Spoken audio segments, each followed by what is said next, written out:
one woman's quest to find answers sparked a story that's going to change the lives of millions. I didn't have the self-worth to get out of the abusive situation for myself. I have 3 children that are the light of my life, and they are the reason, the encouragement, the purpose for me getting out of my marriage. Holly Walker finds herself in a devastating situation. He picked me up by my neck, threw me on the hood of my car in front of our youngest daughter, beat my head into the hood of my car, and choked me until I could hardly breathe. Betrayed by the people who were supposed to love her, struggling just to get back on her feet, having to fight a court battle to get custody of her 3 young children. During this process, there were days that were extremely hard, that I really second-guessed and questioned, what have I done? And I decided that I was going to turn my life around. She got the idea of looking for a life coach, and she found a lady on the west coast of the United States, Kimberly Truitt. Kimberly told her she could build the life she really wanted, and she began to coach her. Holly's life began to change. I reached a point in time in my life where I decided that I was letting other people determine my happiness. And I realized that my purpose in life is to help people who are just like me. Holly and I became good friends. And today, she's a leader in the professional and personal development industry. This film, Beyond the Secret, is an expression of Holly's dream, one way of helping you and the millions of people that will be watching it.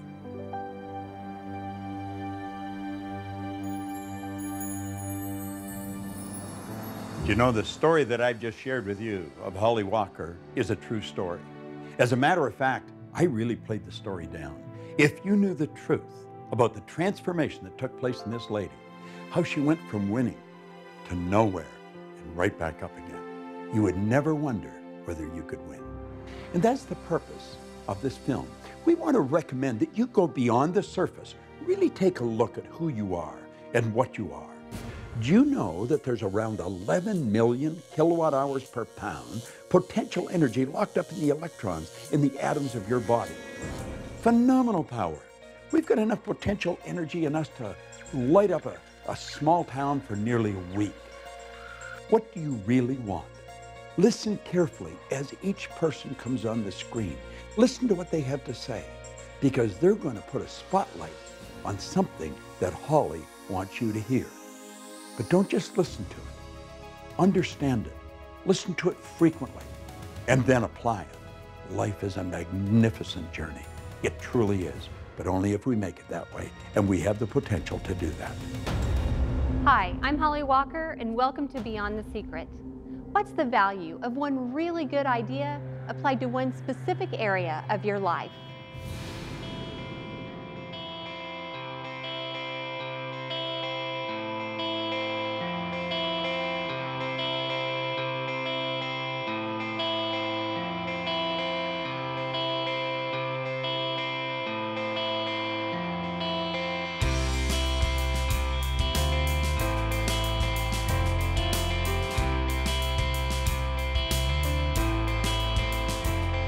If you consider that every building in every city across our world has its ancestry in human thought, leading scientists and specific principles from the field of quantum mechanics are confirming what spiritual teachers have been telling us for centuries. This isn't just wishful thinking. It is a practical application for success in life. And the key that unlocks it is human intention.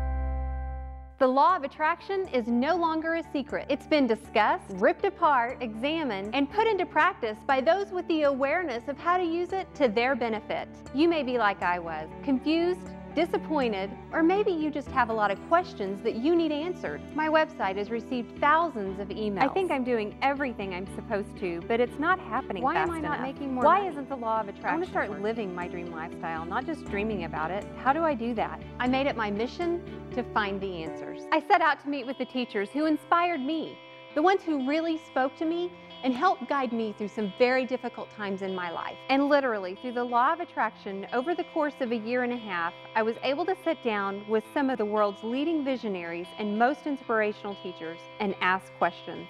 The wisdom that they share in this film is invaluable, and you can use it starting today to change your life.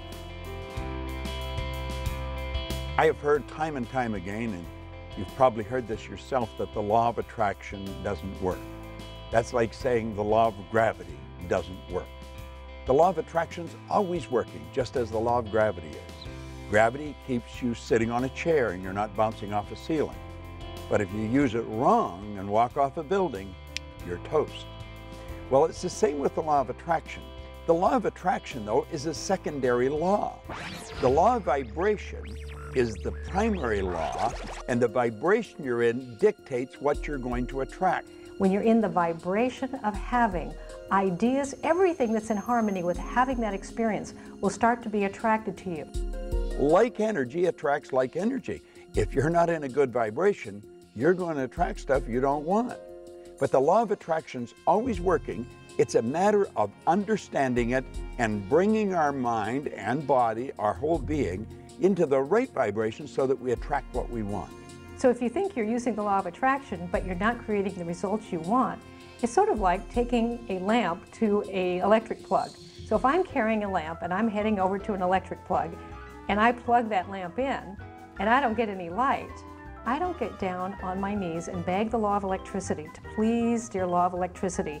I've thought about the law of electricity, I've done everything I know, how to be in harmony with the law of electricity, but I'm not getting any electricity, so please help me get electricity. We would never do that. We would think something's out of whack here. Either the wiring in the walls is incorrect, the cord is got a short in it, or the light bulb needs to get changed. And we would know that we need to do something to bring ourselves in harmony with the law of electricity. And it's not different with the law of attraction. So what we're thinking about manifests many times in our daily lives, but sometimes people think that a thought is an actual thing, like what I'm thinking about right now, instead of where I'm thinking from. Where I'm thinking from. So thought is more than a thing. A thought is the very essence of our life. Now, just because we don't understand that doesn't mean that you should reject it. You want to go beyond that and start to understand how your mind works, the relationship of the mind to the body, and then you'll start to see why you're getting what you're getting and how to change it if you don't like it. You've probably been taught or learned that thoughts become things. And they do become things. They become our belief system. They become our identity, our self-worth. Thoughts become things when they're aligned with feelings, when they're aligned with action, when they're aligned with strategic relationships, when they're aligned with your gift, with your calling, with whatever it is that you're bringing out in the universe. Thoughts becoming things. Let me turn that around. Everything was at one time a thought. Everything that's not green or water has been shaped by the imagination of the human mind.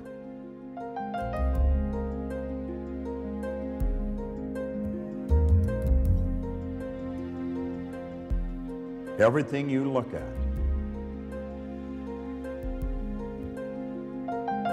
is created twice. Thinking is the highest function that we're capable of. And when we think, we take thoughts and we join those thoughts together and we create ideas. And by holding the idea in our mind and getting emotionally involved, it causes us to move into action. And it also sets up an attraction. And it's the action, the attraction that alters the conditions, circumstance, and environment in our life. It's not enough to be talking about your dream, thinking about your dream, praying and hoping for your dream. You really do need to take action. It's been my experience that with one single action step, everything changes. You're no longer thinking about it, talking about it, you're doing something about it. People relate to you differently. You relate to you differently.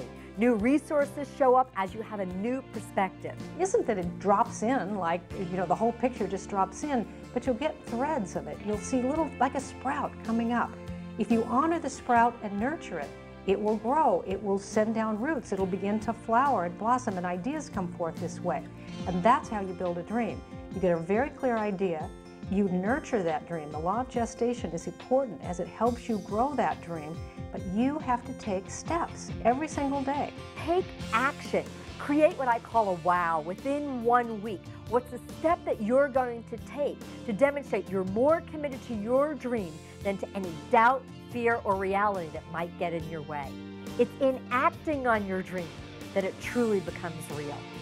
A baby step in the direction of your dream and the direction of what you want to create. The law of the universe will work just fine.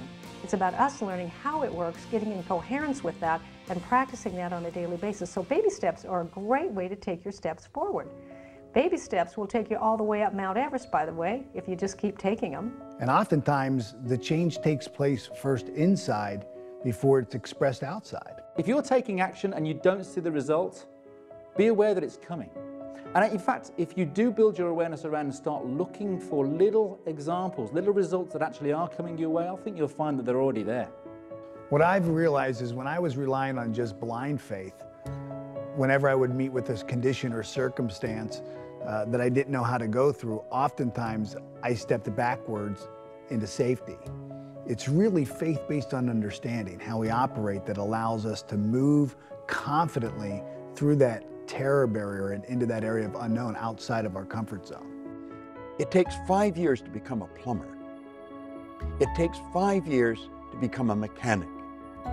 I'm not quite sure how long it takes to become a medical doctor, but I would imagine a few more than that.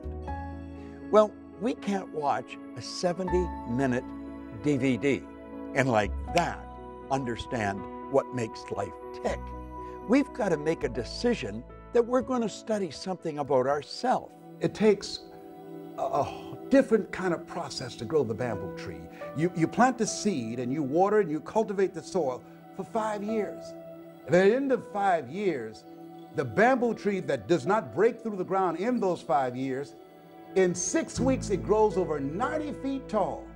Now the question is, did it grow 90 feet tall in 6 weeks or in 5 years? And I say in 5 years, because had at any point in time you stop watering it, at any point in time you stop cultivating the soil, the bamboo tree would die in the ground.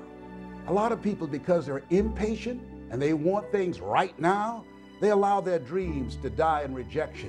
They allow their dreams to die in bankruptcy. They allow their dreams to die in negative conversations. They allow their dreams to die in excuses. They allow their dreams to die inside of them because they're not patient. They don't trust. They don't believe. Belief and trust gives you patience. When we're born, we are programmed to move along a certain track. That's called genetic conditioning. It's part of a paradigm, part of a control mechanism in our mind.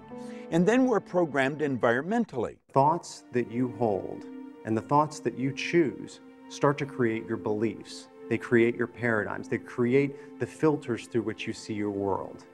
Those beliefs are really what determine the actions that you're willing or not willing to take. And I don't think it takes any genius to tell you that the actions that you take in life are those things that are most responsible for the results that you're getting.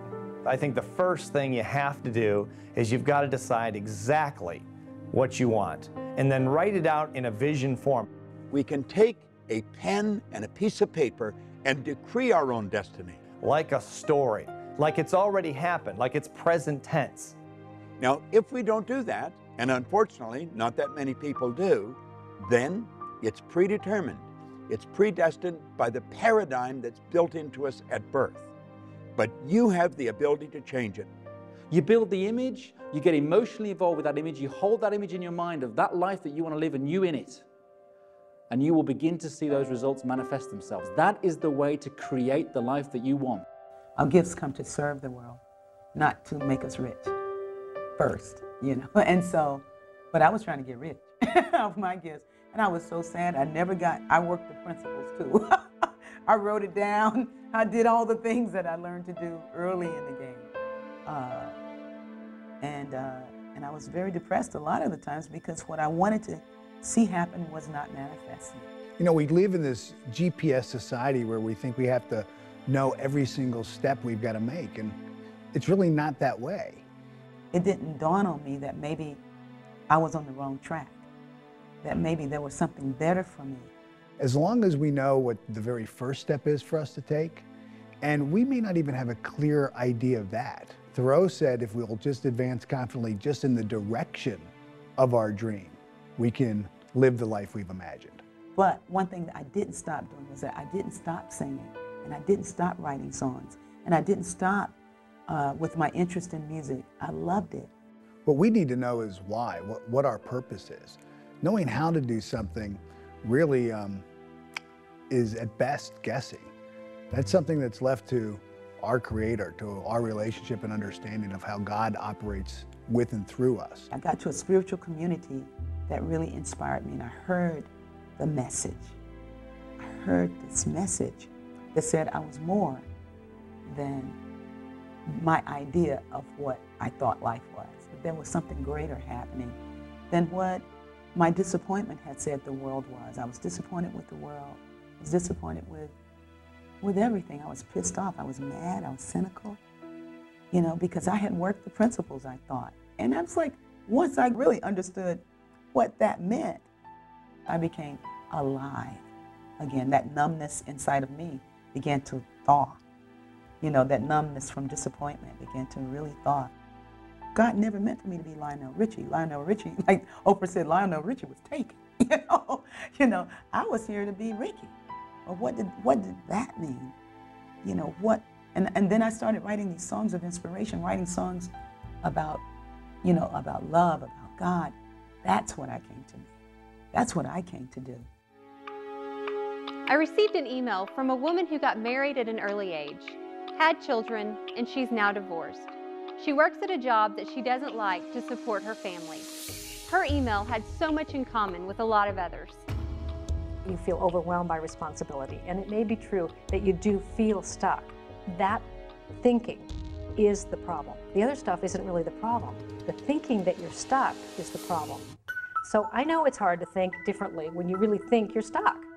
That's why you want to study this, and that's why you want to get some help thinking differently. Okay, if I didn't believe I was stuck, what options do I have? If I didn't believe that I was going to be stuck for the rest of my life with this, what could I do? The mistakes you've made in the past, you've already paid for.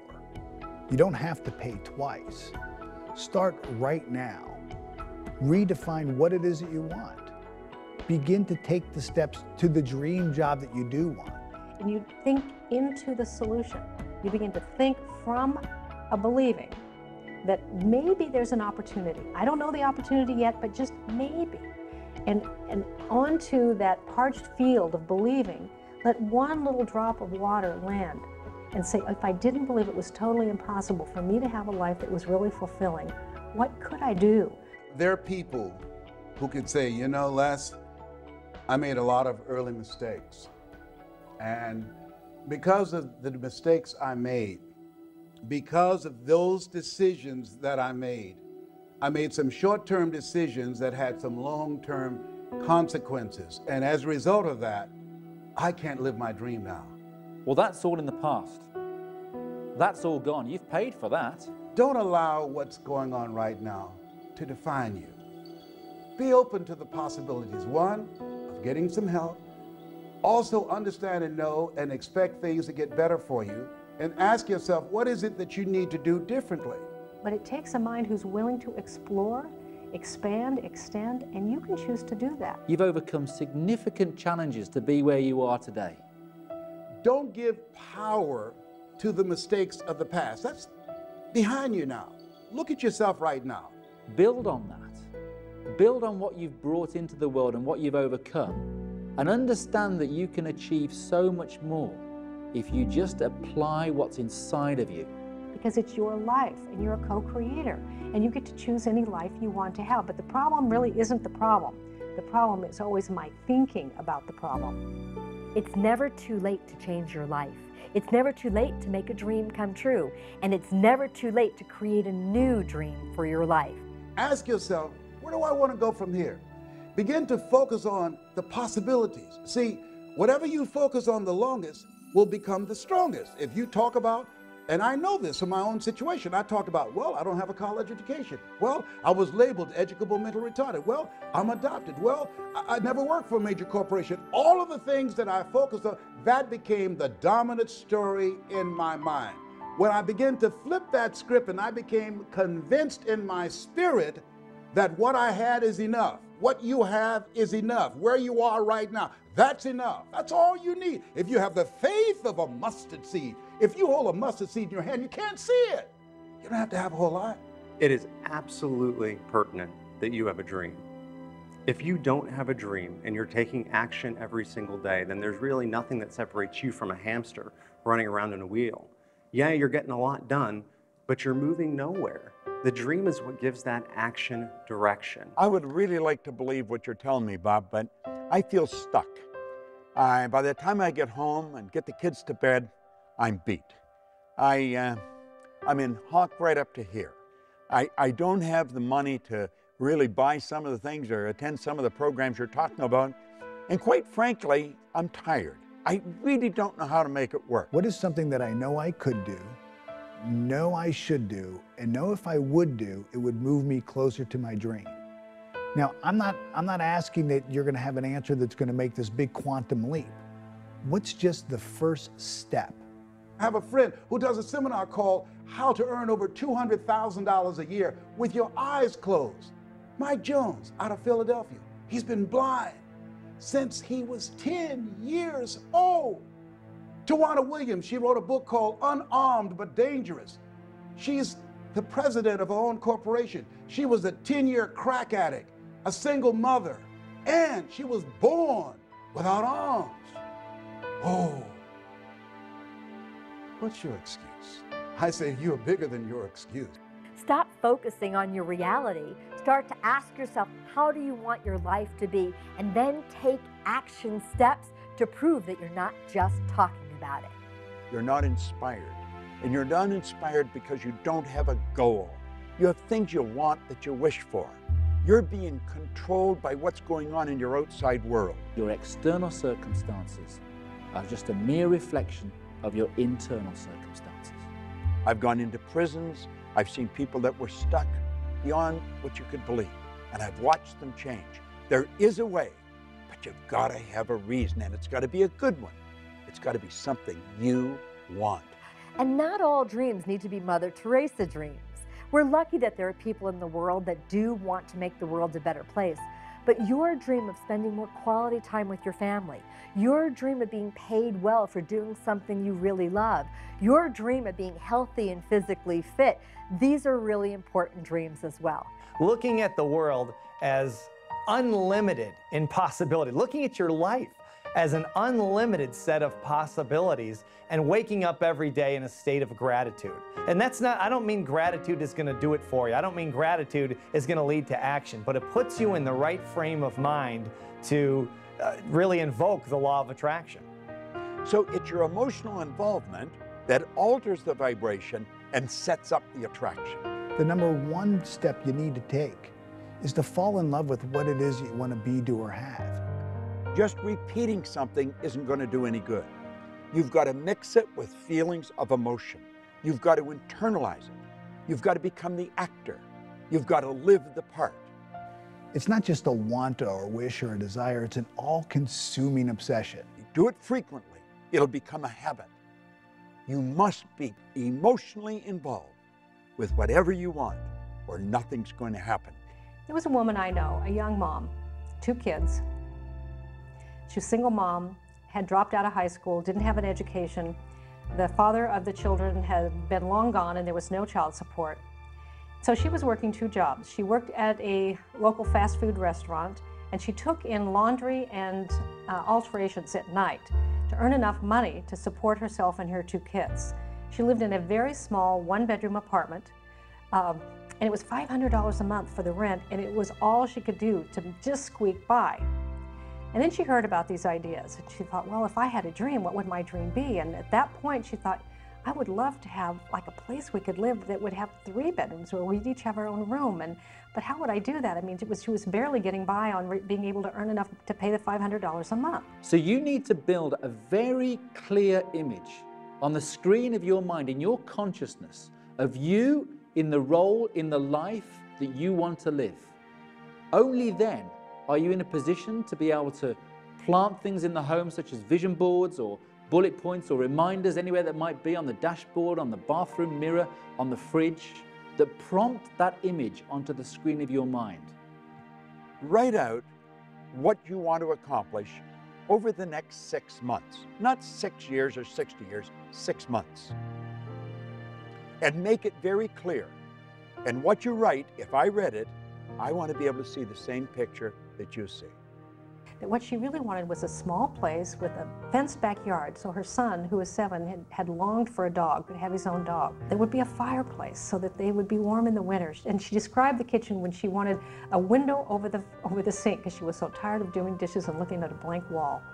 And she wanted an arched doorway to come in through, and she wanted a little picket fence out front. People take the time to decide what they want, and they write it out. And then they think just through sheer willpower they can make it happen. It isn't going to work. That's like a fly trying to fly through the glass in the window pane. It's going to die on the windowsill. One of my favorite quotes comes from General Schwarzkopf. He says that in times of war I find plans utterly useless, but planning to be priceless. Really, what would you do if you just didn't believe it was impossible? And she said, well, I'd look for it. If that's exactly what you do if you didn't believe it was impossible. Go look for it. And she said, well, I found exactly what I'm looking for, but I don't feel any better. I actually feel worse. I found this little house. It needs a lot of work. It's got hardwood floors need to be refinished, and the cupboards need to be redone. But there's a window over the sink. There's a little fireplace. There's no grass in the backyard. But there are 3 little bedrooms, and the picket fence needs to... She said, but now I just feel worse. And they said, but if you didn't believe it was impossible. And she said, I don't know how this works. This can't be work. You know, I just feel worse. And they said, do this. If you didn't believe it was impossible, what idea could you get? What if time and money were not issues? What if you had the support of the people around you? She says, well, you know, they want $900 for this. That's like twice almost of what I've been paying. I can't do this. They said, but if you didn't believe it was impossible. And they said, just stay in the question. If I didn't believe it was impossible, what would I do? And here's the action part of applying the law of attraction, is that you take a step anyway.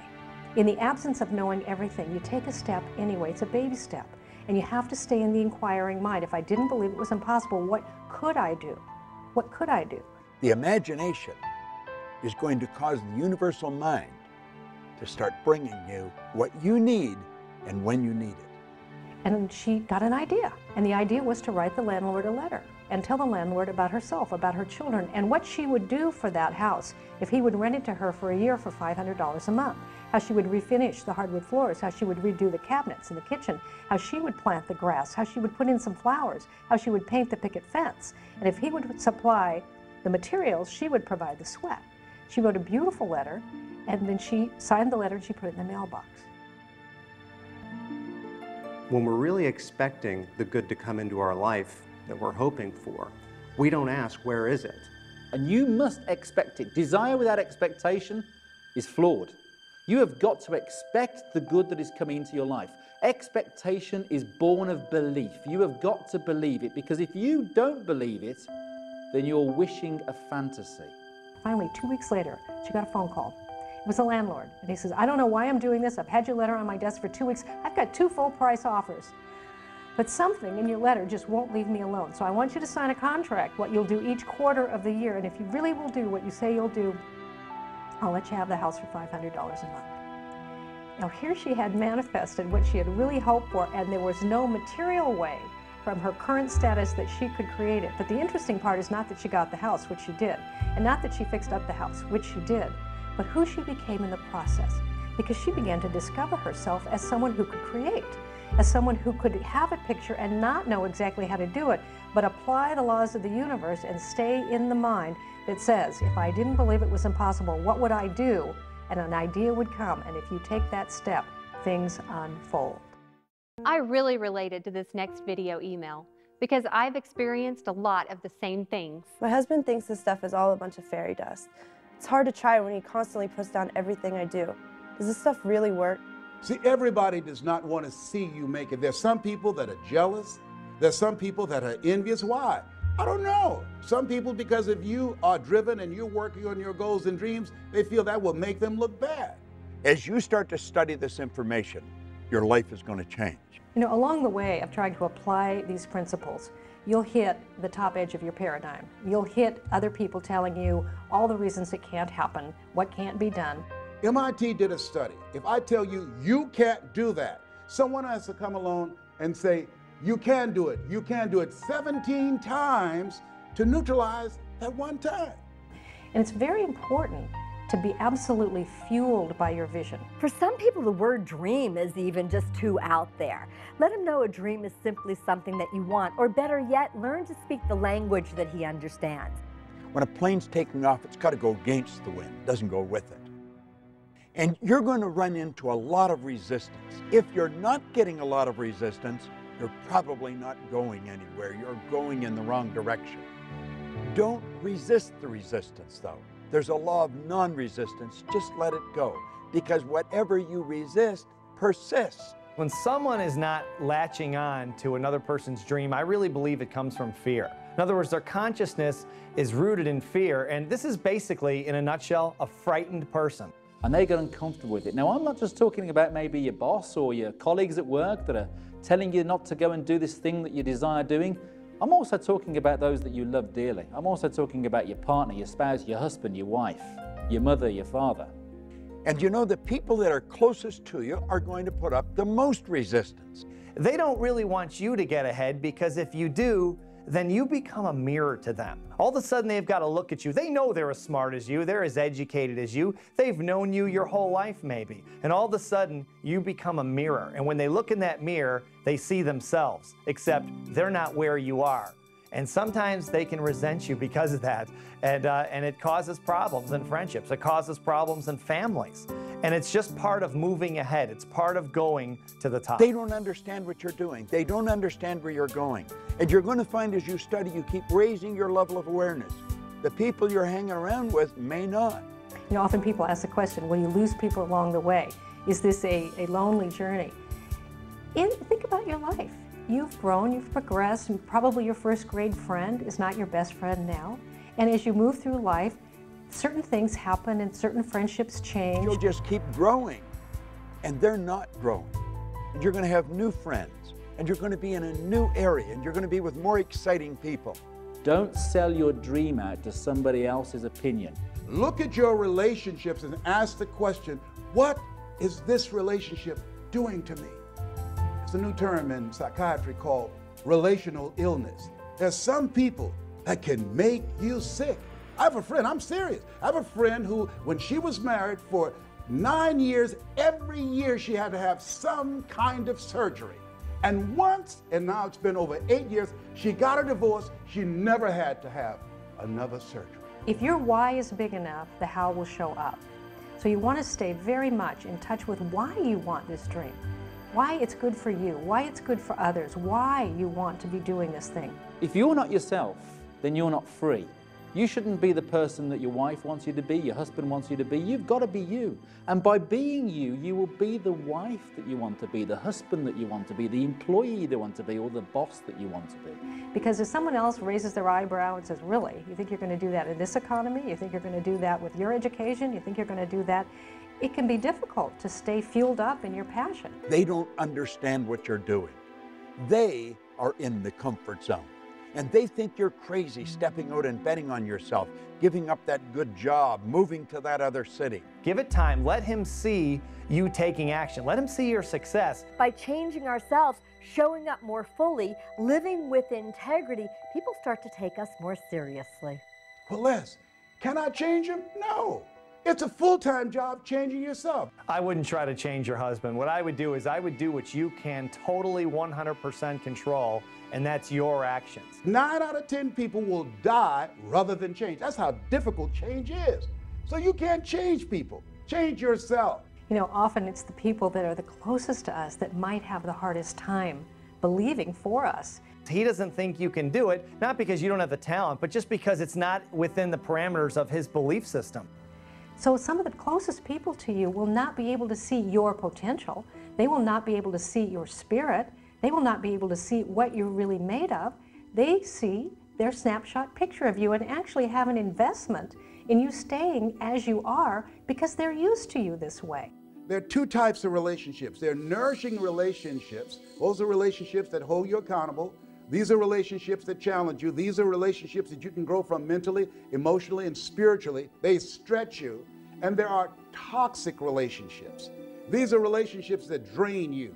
These are relationships that are very critical of you.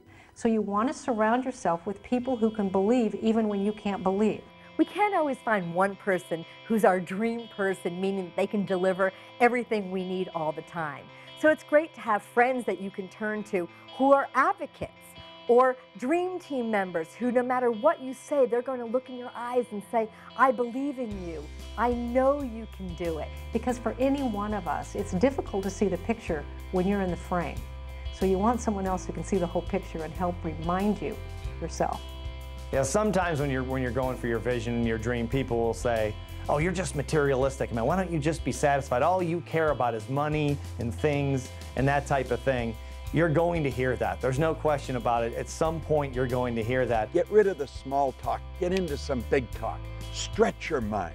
Go where you've never been. What we're talking about is not about materialism, it's about thinking. You can apply it and get as wealthy as you want to be. There's no question about that, and a lot of people have. You can also apply it to your relationships. You can apply it to your health and fitness.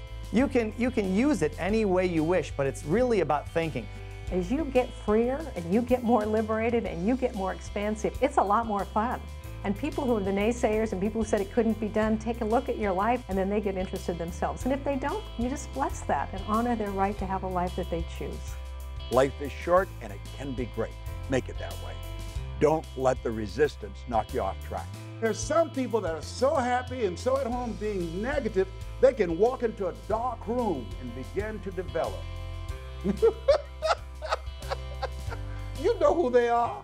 And if you're sitting with the enemy right now, just blink your eyes. I see you.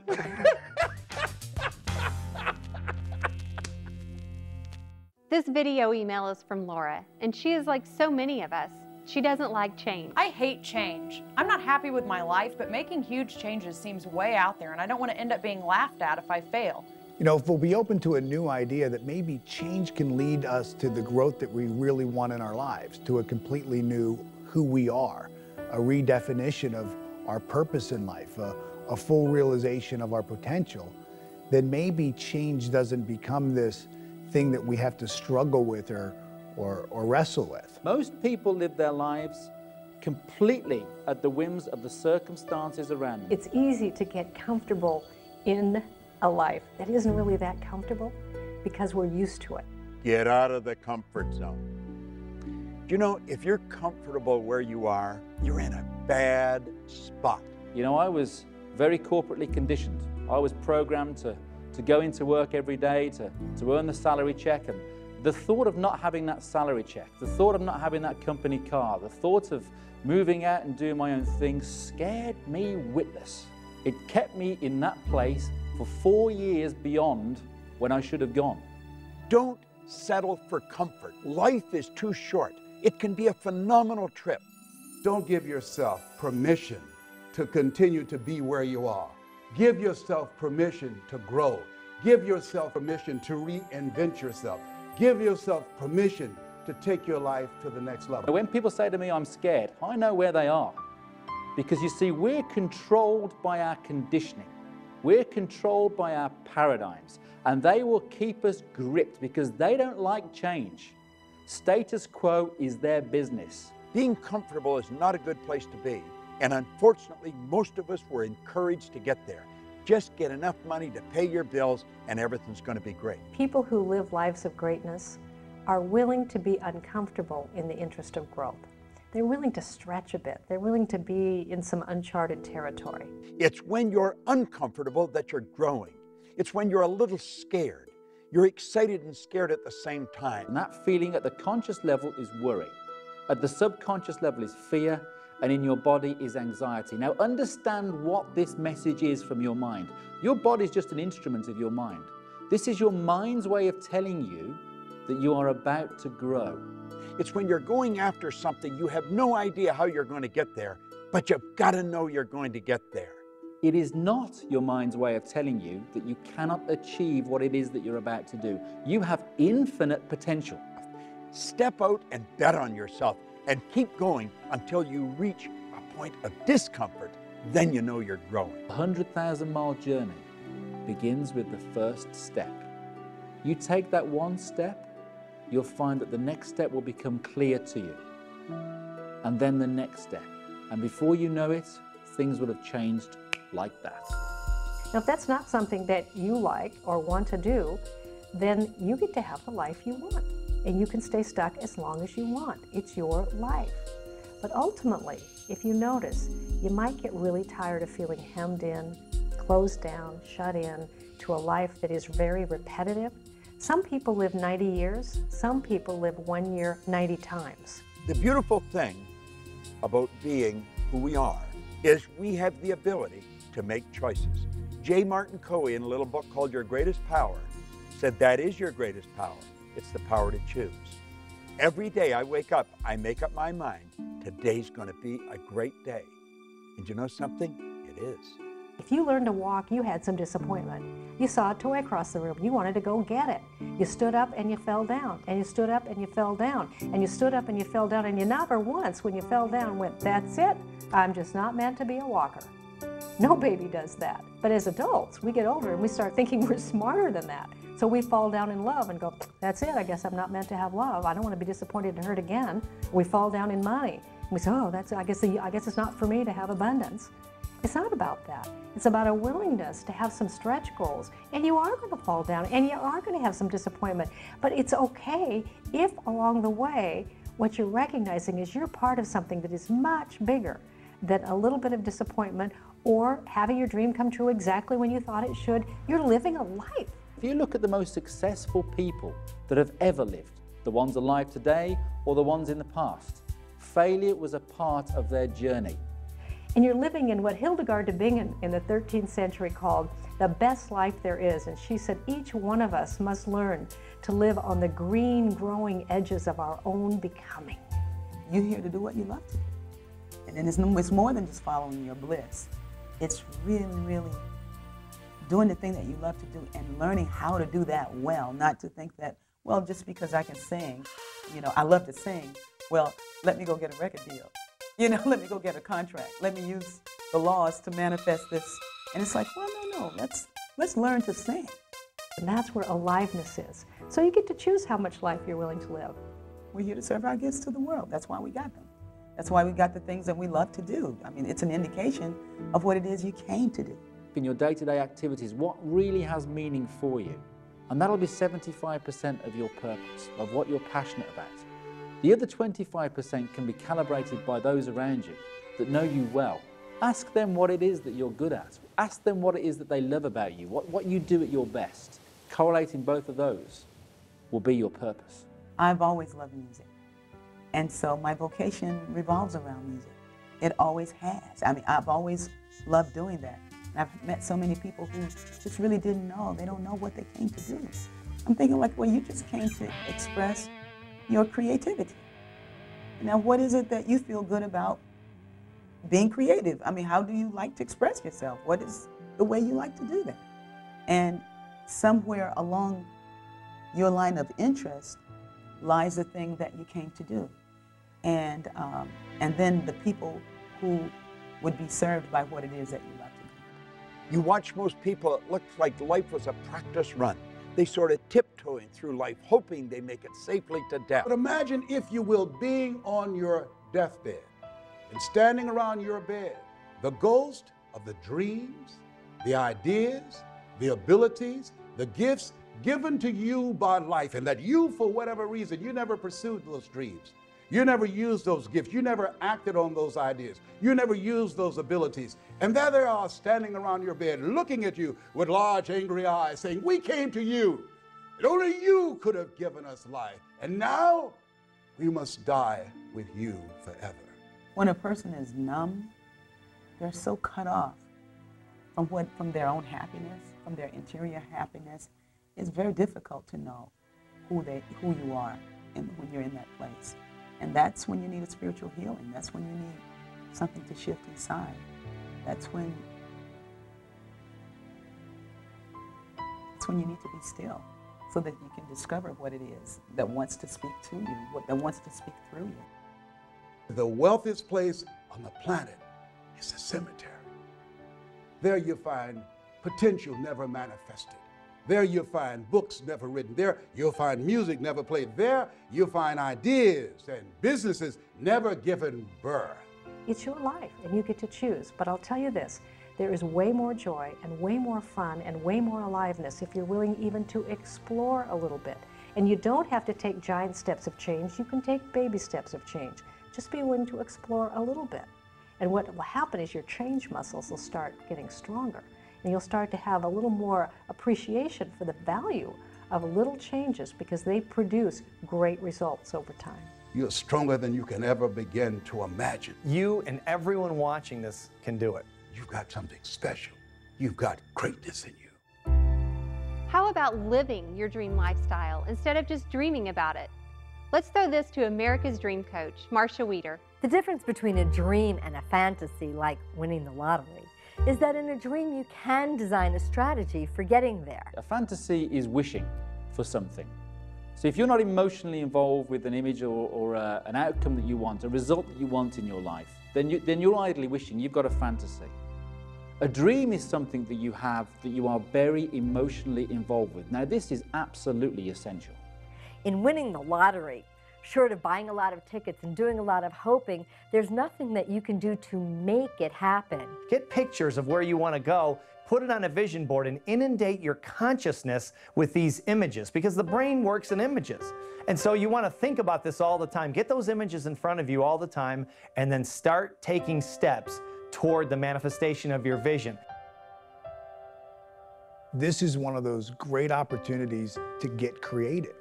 This is one of those great opportunities to say, this is a dream that I have. I have absolutely no idea how I'm going to do it. All the conditions and circumstances around me right now stink. I don't know how to do it. In my experience interviewing world-class performers in all kinds of different fields, what I found is they decide exactly what they want. They put a vision together and then they share that vision of where they want to go with as many people as possible who can help them. It's funny that the shortcut step is to share your dreams, but the truth of it is, most of us don't want to. Let's face it, if I tell you my dream, you might laugh at me, or you might think my idea is crazy. Worst case, you might steal my idea. But the number one reason why I don't want to tell you my dream is because if I tell it to you, you might expect me to do something about it. If you desire an outcome, it has a massive impact on the likelihood of it happening. Where are you going to get the time? And where are you going to get the money? Get a support team to help you. A support team is really just a group of people that when you get down, when you get tired, when you get frustrated, they say, you can do it. I believe in you. Keep moving forward. You're on the right track. The number one way to experience greater ease and shortcuts on any dream is to share your dream with other people. You find people who have done what you want to do, and then you enlist them on your mentor team. You call them up, you find them, you use your contacts to get to them, you do whatever it takes to get to them, and then you ask for their help. And the crazy thing that I've found over the years is, as I've done this for many times, is no one's asking. No one's asking these people, and more often than not, at least in my experience, they're willing to help. I think we ought to have a close group of associates that we can brainstorm with, we can mastermind with, and of like mind. And we know that they would do anything for us, and we'll do anything for them. The only reason that you're listening right now, feel me in your heart, because there's something in you that's demanding that you come up higher. And you've got to answer the call. But what if I fail? But what if everyone's right? But what if it really is a bad idea? But what if I don't have what it takes?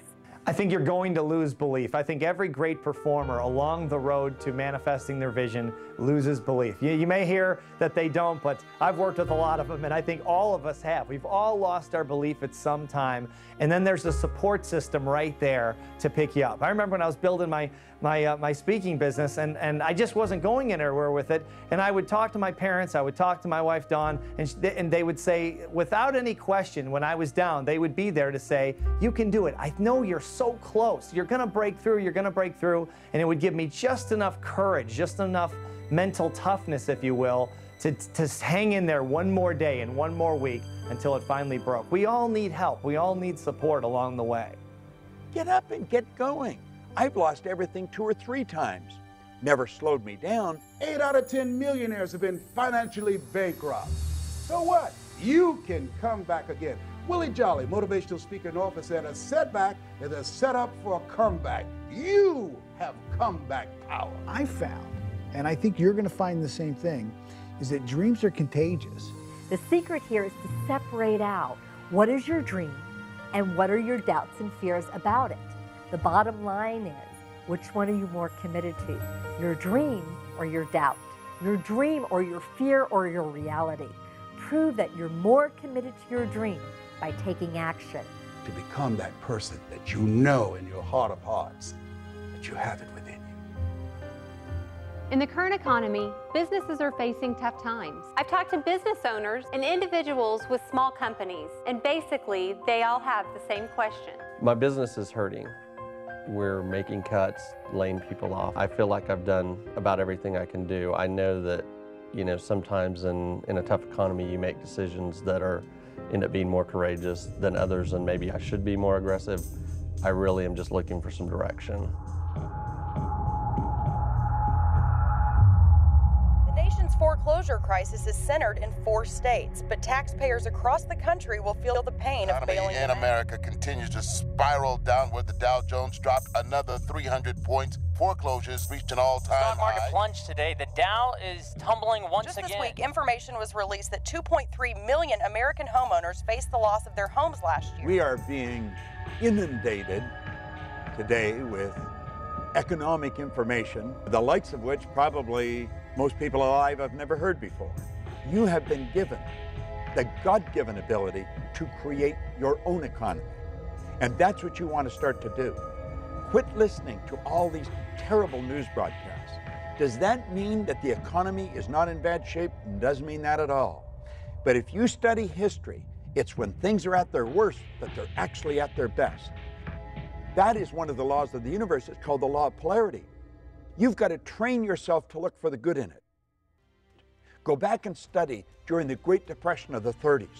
Do you know there were people earning millions of dollars, businesses being built? Not everybody went out of business. Some people went into business. This is a phenomenal time. There's great problems. There's great solutions in every one. Study it. Bring your mind to bear on the good side of what you see. I think what you can do right now is be open-minded to a new idea. Understanding that the way that you've always done business may not be the way that you're always going to continue to do business. One of the great books, The True Believer, written by Eric Hoffer, he said that in times of change, it's the learners who inherit the earth. It's easy to have faith when you have a job, or your business is successful, you can make payroll, your marriage is working out, your children acting like they have good sense. No one has looked at you and diagnosed you with a terminal illness. It's easy to have faith then. But the true test of faith is when life taps you on the shoulder. You've got to look to your beliefs about money. Like, what do you believe about money? Do you believe that money is a good thing? Is it a bad thing? Is it something that that you shouldn't want? Is it wrong to want money? I would study your beliefs, because your beliefs will dictate your behaviors. You don't necessarily get what it is that you want in life. You get what you believe you're capable of.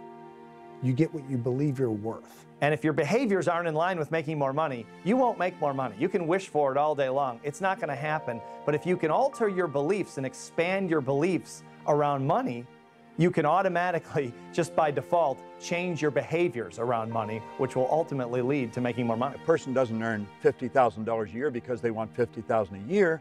They earn $50,000 a year because they're not aware of how to earn $50,000 a month. Stop and think of the things that you're aware of today that you weren't just a couple of years ago. Awareness is the most phenomenal thing. If you were aware of how to utilize the potential that you've got, your whole life would change just like turning on a light. Awareness, you develop it through reading, you develop it through listening, you develop it through studying people who have done what you want to do. Study people that have developed wealth and watch the way they live. I don't mean the cars they drive or the houses they own. That's all fine, but that's all icing on the cake. Everything you own at the time of your death is going to belong to somebody else. But what you are is yours forever. No one is any better than you, and no one's any worse. We are truly equal. And what we want to do is really understand that. Do you know that everything, ourself and everything that we see, is energy? And it's in a source of vibration, pure unadulterated spirit. There's an infinite amount of money. I don't mean there's an infinite amount of paper and gold. I don't mean that. I mean, making money is really unlimited because money really flows directly from ideas. When you begin to start thinking, get grounded within yourself and be still and start thinking and not allow yourself to make decisions from your fears. Zig Ziglar calls fear false evidence appearing real. You want to be thoughtful and start thinking and strategizing and developing a plan of action or where you're going to go now, where you're going to move your life, what's next for you. Because there is something available for you. It's now time for you to start a new chapter in your life. There's total abundance out there. Most people don't know that, but that doesn't mean you can't believe it. That's what wealthy people believe. They believe there's no end, there's no limit to the wealth they can build. I remember a point in my life, things were working out real good, and I said, this is too good to be true. I had a talk show. They paid me millions of dollars to do the show. And when I came into New York and was in the studio in Manhattan Studios, I looked around and I said to my mentor, this is too good to be true. And he said, Les, there are no overachievers. I said, Mike, this is too good to be true. Something is bound to happen. And it did. Thou shalt decree a thing and shall be established unto you. Death and life is in the tongue. Don't be afraid of taking a risk. If you fail, you can get up and go at it again. Failing is a part of winning. One of my favorite studies is on The Spirit of Opulence, written by Thomas Troward. He said that when we're drawing from the infinite, we never be afraid of taking more than our share. I just love that. He said that's not where the danger lies. The danger lies is in taking less and being willing to settle for that. I am asked over and over again, is this a good time to take a risk? Step out and follow your purpose. Do you know the worst thing that can happen to you is not to take a risk? That's the greatest risk. See, I live with the idea that if you're not on the edge, you're taking up too much room. We've got to step out of the life we're in if we ever want to get to the one we're going for. You know, a lot of people talking about waiting for their ship to come in. And Abraham Lincoln talked about the fact that the people who win in life are willing to swim out to the ship. You weren't born believing that money is the root of all evil, or that you should go to college, or you shouldn't go to college, or you should get married or not get married. Those are all programs from people of influence in our childhood. When we were little kids, people said this is right and this is wrong. And we believed it because we didn't have any frame of reference as children to argue with them. Well, now we do. Now we know what we're going to need to get where we want to go. The quality of thinking that has defined who you are and the life conditions and circumstances you have now is not the same quality of thinking that's going to produce what it is that you want and move you beyond your comfort zone. Now you believe it. Now what? Now what you're going to do is you're going to start taking action to move forward with building your wealth, because you're not going to be holding yourself back. You're not going to be sabotaging yourself with this belief that there's only so much, and who are you to want more? Who are you to dream bigger? Because you know there's enough to go around for anyone that can believe and then follow up their belief with action. If you have an idea of a business that you want to start, and immediately you sit down with pen and paper and want to figure out how you're going to afford it, you might right out of the gate compromise the dream down, making it smaller, because you know that you can afford this much money. But as you start to pump up the muscle of being more creative, more visionary, dreaming bigger dreams, you'll also see that it's more powerful to really go for what you want and then figure out how to make it happen. First, understand what your dream looks like. And then when you know what your dream is, then decide if you have enough money or not, because how possibly could you know how much money you need until you start taking action towards it? In our conscious mind, we have this thought that we want to be, do, or have more. We want this big income, we want better relationships. But that thought then has to be in harmony with the belief of who we are. And oftentimes it's not. And here I think is where I know for me in my life, many times, and I think a lot of people get stuck because this is where we surrender. I think there's two major kind of beliefs. There's true belief, where you've actually experienced something and you know it's true. You believe it because you actually lived it. That's true belief, 100% belief. And then there's the belief of a lot of superachievers, which is what we call manufactured belief. In other words, as emotional creatures, they've literally talked themselves into believing something they've never done before, that they don't even know is possible, but they talk themselves into it. We call that manufactured beliefs. And a lot of people, before they ever accomplish their visions, have 100% belief in their ability to do so because they've talked themselves into it. What else in you that you haven't used that now the universe is demanding that you bring it out here? Really get very clear on the vision of what it is that you want to do. Internalize that vision, become emotionally involved with it. And then when you become intuitively aware of an action step, an idea, one of those out of the blue moments that you can do that would move you closer, that's when you act, regardless of the condition or circumstance. Those are the 3 steps. Build the image, internalize the image, and then take action. When you are actively engaged in making things happen, you don't have to be depressed. I don't think most people will do what we're talking about. That doesn't mean you shouldn't do it. You should do it. And that's one of the reasons to do it is because most people won't. It gives you an unbelievable opportunity to move ahead. A negative person can look at opportunities and all they will see will be the obstacles. But a positive person, a person who has an optimistic view of life, they can look at the obstacles and all they will see will be the opportunities. And everyone could do it, but chances are they won't because of all that lack and limitation programming. Years, and if someone is 30 years old, chances are they have 30 years of lack and limitation programming. That's a lot to overcome.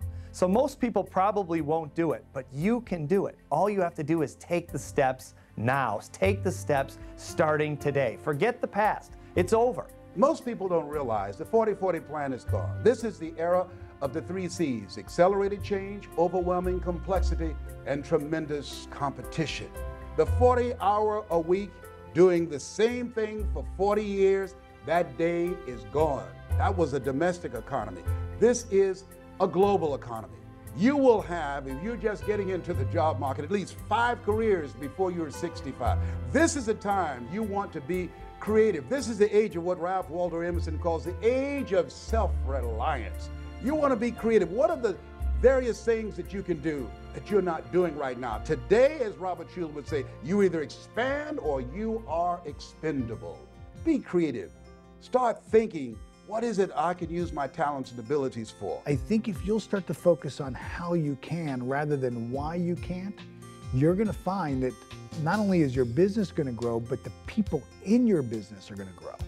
Your success or failure in life is directly related to the quality and the quantity of the service that you provide. And as you're looking at yourself, whatever area you decide to get into, just make up your mind. You're going to be creative and relentless and disciplined and innovative, and that you're going to provide more service than you get paid for. You and hundreds of thousands of other people find themselves in a very similar position. One thing we do know is that change is inevitable. The way that we've always done things isn't always going to work in the future. What are your assets? What are your gifts?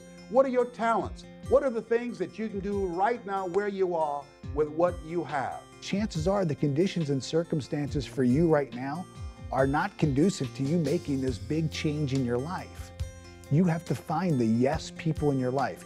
You have to find the yes conditions. You have to find the yes circumstances.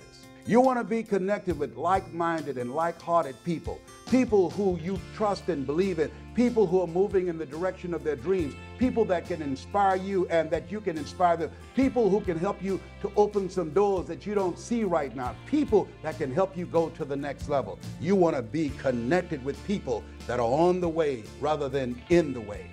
When you've got enough money, you can do what you want, when you want, with whom you want, for as long as you want, and you don't really ever have to be responsible to anyone else. You're never beholden to anyone else unless you want to be, unless you choose to be. It gives you the ultimate freedom, which is the freedom of choice. If you're going through hell, don't stop. Keep moving. In Napoleon Hill's book, Think and Grow Rich, he brought out a very, very important point. He said that an educated person is not necessarily a person with an abundance of general or specialized knowledge. He said an educated person is a person who has so developed the faculties of their mind that they can acquire anything they want or its equivalent without violating the rights of others. Our education system is nothing more than a system that memorizes data. I don't know many people in the world that find Pythagoras particularly useful in their day-to-day activities. So we come out of an education system without ever asking ourselves quality questions, the kind of questions that people need to live a fulfilled life. You have a conscious mind and you have a subconscious mind. Your conscious mind can originate ideas, it can accept ideas, and it can reject ideas. Most of us have been programmed and conditioned our entire lives to gather information in this part of our mind using our physical senses. And it's through gathering this information that we then begin to form ideas. Now, your subconscious mind, unlike the conscious mind, has no ability to reject. Whatever you give to it, it'll accept it. It does not know big from small. It doesn't know good from bad. Everything just is. It accepts whatever you give to it as real. This vibration begins to move our bodies into a certain form of action. We begin to produce actions. We begin to feel a certain way, act a certain way, behave a certain way. We have intuition. We have perception, the will, the imagination, reason, and memory. And these are all perfect. They have to be exercised like the body. You exercise the mind, it too will become strong. Intuition gives you the ability to pick up vibration. Unfortunately, most people will use it wrongly. In their conscious mind, they will choose what it is that they want. They will become emotionally involved. They'll impress this idea upon their subconscious mind.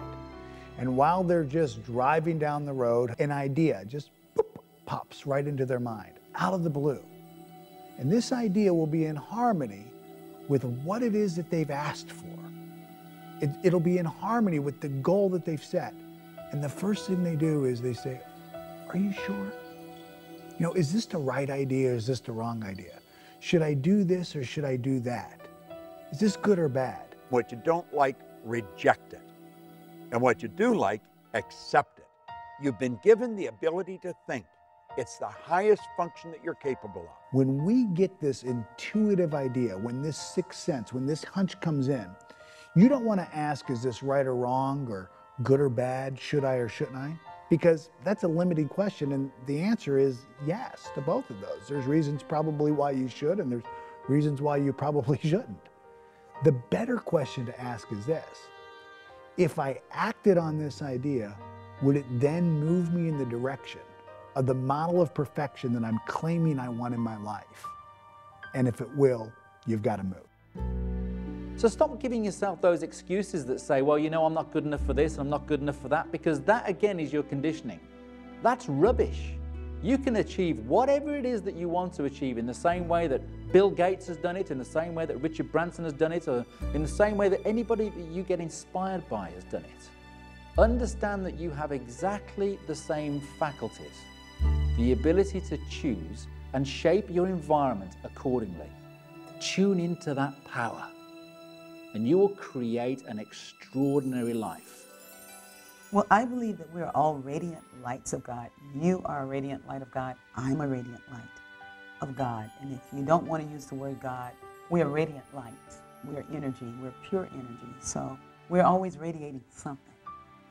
We're radiating something, and I would choose to be one who radiated love. And And I feel like when I'm radiating that, the universe corresponds to its own nature. So I'm radiating this beautiful essence that is love, and I find love. You define your purpose by first taking a look at your life, the things that you're doing for work and the things that you're doing for fun, and say, what do I really get excited about? What really gives me that psychic income, that feeling that I'm doing better? That kind of feeling is telling you, it's feedback from the spiritual core of you, who you are inside. That's telling you your purpose. And you will find that there is magic in this. As the image and the feeling tone get in coherence, it's like laser, and things really begin to shift fast. I know today's going to be a great day. There are no problems, there's only lessons. Everything that happens is to teach us something, to move us ahead to the next phase of our eternal journey. This isn't a fantasy world we're talking about. This is the real world. This is something you can do. People with less talent, less intelligence, less education have done this. Find out what you love and then dedicate your life to it. If you at all believe in the law of attraction, you know that you've attracted this film into your life at this very moment in your life. You're not here by accident. I'm not sitting here talking to you by accident. I encourage you now to live your life, to live into your full potential, to recognize the greatness within you, and to begin to express it. The world is waiting for you. You have something special. You've got greatness within you. Answer the call. It's time.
Watch footage not seen in Beyond the Secret and exclusive interviews with the stars. Sign up for free weekly 60-second videos from Holly and the team sent straight to your inbox. And we want to hear your story for consideration in Holly's new TV series. Click it on lifesuccesstv.com.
Bob, so many people are on their way to achieving success, and they get this attitude from the people around them of, well, who do you think you are anyway?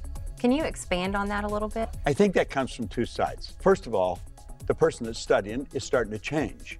And sometimes, though, they get so enthusiastic about it, they want to cram it down everybody else's throat at the same time. And that moves them further away. But it's a natural thing that they're going to get resistance because the other people don't understand where they're coming from. And let's face it, I mean, you're right out of the box when you start to study this. It isn't the mainstream. You're doing things that's totally different. It's not taught in school. A very small percentage really understand and live with this. So they're going to get a lot of flack. They have to understand that and understand that people don't know what they're saying and just let it go. If something's going wrong, it has a tendency to hold your conscious attention. Emerson said the only thing that can grow is the thing you give energy to.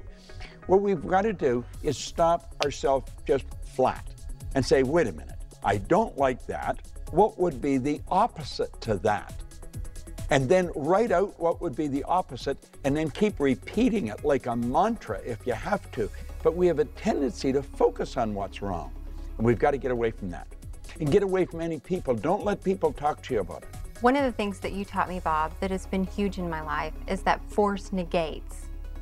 Can you talk a little bit about that? It's a beautiful thing to learn because we have a tendency to want to do that. If something won't work, we're going to jam it. It won't. Force negates. Let is the key word. We let things happen. Now, that doesn't mean we don't give it lots of energy. But force is not a good thing. There's no power in force. I think they get into abusive relationships because they attract them. And it's low self-esteem on their part. And when they understand that, they probably stop it. I think most abuse, it's a man's problem. It's not a woman's problem, more often than not.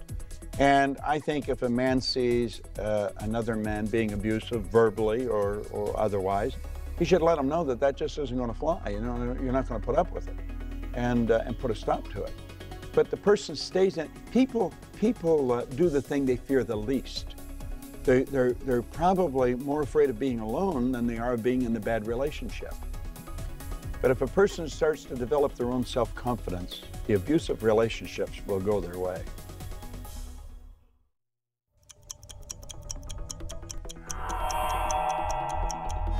How does someone make more money, Bob?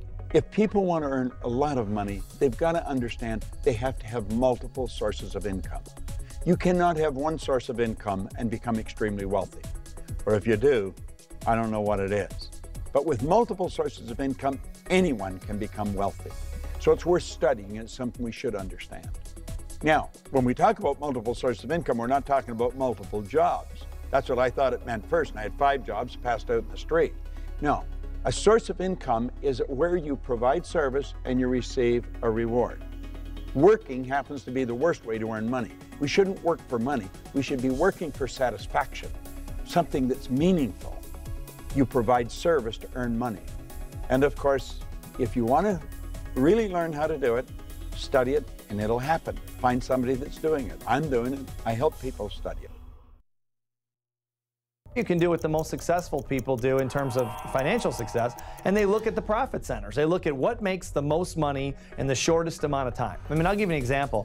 One of the best pieces of advice I ever got was from a gentleman that owns a $300 million real estate empire. And he said to me, I said, how do you run such a big company? Because I've just never had that many employees, but I've never had that kind of success either. How do you do that? And he said, it's real simple, Steve. I come into the office every day and I ask myself one question. What makes me money the fastest? And then I do that. And then the second question is, what makes me money the second fastest? And then I do that thing. And then third and fourth and fifth and so on. And he says, and that's how I built the $300 million company from scratch. He said, most of my competitors are focused on all these peripheral things that really don't add to the bottom line. He says, I don't do that. I focus on the profit. In that weight loss model, we're in problem-solving mode. There's something we want to get rid of. And as soon as, I might diet and exercise, and then as soon as the scale shows that I've lost a couple of pounds, I'm back on the brownies. So it's not an incredibly powerful way of living life. I do find that it's, I see people have better results when they're honest about where they are, we'll call that their reality, but more committed to the dream of where they want to go. Let's take the big dream, break it down into projects that you can easily accomplish in 1 month or less. It's a short enough period of time where you can stay passionate and excited, but a long enough time where you can see a result. If we don't see results, we're going to give up. One of my missions in life is to change the way that we think about and talk about our dreams. So instead of it being, gee, maybe someday, it's like, this is what I want and this is what I'm going to do to prove to myself and the world around me that I'm serious about it. I almost don't care what it is that you're doing as long as you're doing something every day to make the dream happen.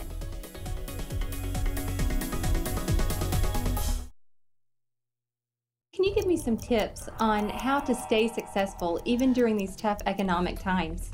Especially in tough times, one of the keys to staying mentally tough is staying around people. And getting around people and maintaining friendships and business contacts of people who are more mentally tough than you are. And then just exposing your consciousness to that type of thinking. Most people aren't that mentally tough, so if you've got contacts, if you have associates, if you have friends, business partners who are mentally tough, and you get around that on a day-to-day basis, you'll see that there's very little attention paid to details that don't add to the bottom line. And so you try not to get distracted with things on the outside. A lot of people are distracted by things that people say, the economy, the stock market, all the different things going on around them. But the mentally tough stay focused. They keep their concentration right on exactly what it's going to take to get to the next level. And they don't let outside circumstances really impact their thinking.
There's nothing like this in the market. There's nothing as powerful as this. We break the personality down. We show them how the mind functions. We show them the relationship of the mind to the results. There isn't another program in the market like this. This is powerful information. This program goes right to the primary cause of results. And in a market like this, we've got to get the people to pull together and bring the potential to the surface and increase productivity and lower costs. And that's exactly what this program will do. It teaches everyone who they are. And once they understand who they are as an individual, within a group, within a company, then they know how to bring more of themselves to the table and get the results they want. Changes their perception, changes their paradigm, changes the bottom line.